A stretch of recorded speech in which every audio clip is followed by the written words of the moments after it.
সকাল সকাল রেডি হয়ে চললাম আমার শ্বশুরের বাড়িতে। দিনটা ছিল মঙ্গলবার, বিশ্বকর্মা পুজোর দিন। তো যথারীতি রেডি হয়ে আমাকে খুব সকালেই রেডি হতে হয়েছে। রেডি হয়ে চলে গেলাম আমার শ্বশুরের বাড়িতে।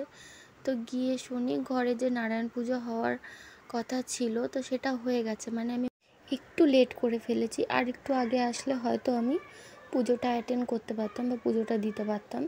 তো কী আর করা যাবে, যার জন্য এত তড়িঘড়ি করে আমি রেডি হলাম, মানে শেষ পর্যন্ত আমি বাড়ির পুজোটাতে অ্যাটেন্ড করতে পারলাম না। মনটা খুবই খারাপ লাগছিল। তো কী আর করা যাবে, দোকানে যে বিশ্বকর্মা পুজো হবে সেখানেই চলে যাব, ওখানে আবার পুজো দেবো। সিঁড়ি দিয়ে উঠেই দোতলায় মামারা ঠাকুর মন্দির প্রতিষ্ঠা করেছে। তোমাদের আরও একবার দেখিয়ে দিই, ঠাকুর মন্দিরটা ঠিক এখানেই নারায়ণ পুজোটা হয়েছিল।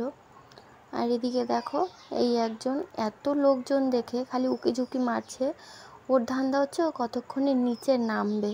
মানে এত লোকজনও ভালোবাসে, উপরে কিছুতেই থাকতে চাইছে না। যেহেতু লোকজন এসছে এর জন্য ওকে উপরে রাখা হয়েছে। আর এই হচ্ছে আমার ফুল লুক। আমি আর আমার ভাগ্নি চেষ্টা করেছি একই রকম সাজুগুজু করার, মানে একই রকম ড্রেস পরার চেষ্টা করেছি। তো এখানে আসার পর আমার সবথেকে প্রিয় জায়গা হচ্ছে ছাদ।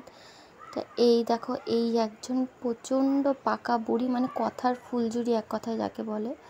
তো এই মামা বাড়িতে এসে আমি ফার্স্টেই যে কাজটা করি, সোজা আমি চলে যাই ছাদে। কোনো দিকে না তাকিয়ে আমি একদম সোজা চলে যাই ছাদে।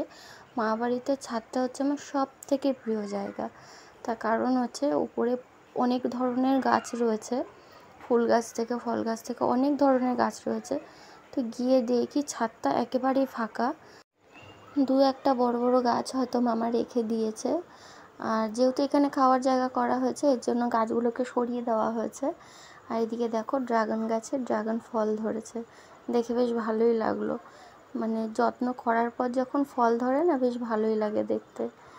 তো যাই হোক, এদিকে বাড়িতে ও ছাদের উপরে দোতলায় ঘোরাঘুরি করার পরে অনেকটা সময় কাটানোর পরে চলে যাচ্ছি দোকানে। মানে এখন দোকানে যেতে হবে, যেহেতু দোকানে বিশ্বকর্মা পুজো আছে। তো এখানে যাই হোক, আমি আর ননদ চলেই আসলাম দোকানে। দোকানের সমস্তটাই মোটামুটি রেডি। আর এখানে পৌঁছে গেছে আমার আগে আমার দুই ছোট ছোট ননদ। এরা ভীষণ মিষ্টি। আমার যখন বিয়ে হয় তখন মানে খুবই ছোট, আমাকে তখন ওরা তুই তুই করে ডাকতো, মানে এ বৌদি এ বৌদি এরকম করে ডাকতো। এখন যেহেতু একটু বড় হয়ে গেছে, এখন ওরা বোঝে, এখন তুমি করেই ডাকে। তো এদিকে যথারীতি সমস্ত কিছু রেডি হয়ে গেছে, ফল ফলাদি কাটা, সমস্ত রকম ঠাকুর পুজোতে যা যা লাগে সমস্ত কিছু রেডি, শুধু ঠাকুরমশাই আসলেই হয়ে যায়। তো অনেকটা সময় অপেক্ষা করার পর ফাইনালি ঠাকুরমশাই আসলেন, এসে পুজোতেও বসলেন। তো এখানে চলছে অঞ্জলি দেওয়ার পালা। তো ননদকে বলেছিলাম যে একটু ভিডিও করে দিতে, যেহেতু অঞ্জলি দেবে না, এর জন্য বলেছিলাম ওকে একটু ভিডিওটা করে দাও। তো সবার ভিডিও করতে করতে ও নিজেকেও এক ঝলক দেখিয়ে দিল। সবাইকে দেখাবে, নিজেকে দেখাবে না, সে কি হয়। মামা শ্বশুরের দোকানের প্রত্যেক বছর বিশ্বকর্মা পুজোতে আমি আসি। খালি ছেলে হওয়ার পরে 2-3 বছর হয়তো আসতে পারিনি। তো পুজো টুজো শেষ করে এক কাপ চা খেয়ে চললাম বাড়ির দিকে। তো বাড়ি যাওয়ার পথেই চরকিগুলো দেখছিলাম বিক্রি হচ্ছে, তো একটা কিনে নিলাম ছেলের জন্য। তো কিনেই একদম বাড়ির দিকে, মানে বাড়ি বলতে মামা শ্বশুরের বাড়ির দিকে চললাম পুজো টুজো শেষ করে।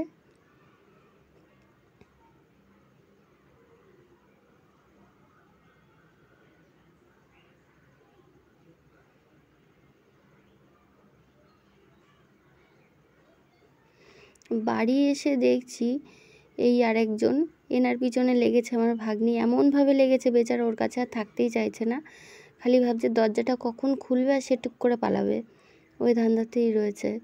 মানে এটা আর ওই যে কালোটা, এই দুজন সাদা আর যে কালো, এদের দুজনের নাম, একজনের নাম হচ্ছে পপি, একজনের নাম হচ্ছে টফি। এর সাদাটার নাম হচ্ছে টফি। ওর পিছনে এমন লাগা লেগেছে, ও আর কিছুতেই এখানে আর থাকতে চাইছে না। দুজন না, মানে দুটো কুকুরই, মানে প্রচণ্ড সাপ আর বেজির মতো লেগে যায়, দুটোকে এক জায়গায় একেবারেই রাখা যায় না। তো আমার ভিডিওটাকে এখানেই শেষ করছি। আমার ভিডিও তোমাদের কেমন লাগে অবশ্যই আমাকে কমেন্ট করে জানাবে, এবং আমার চ্যানেলটাকে যারা নতুন তারা সাবস্ক্রাইব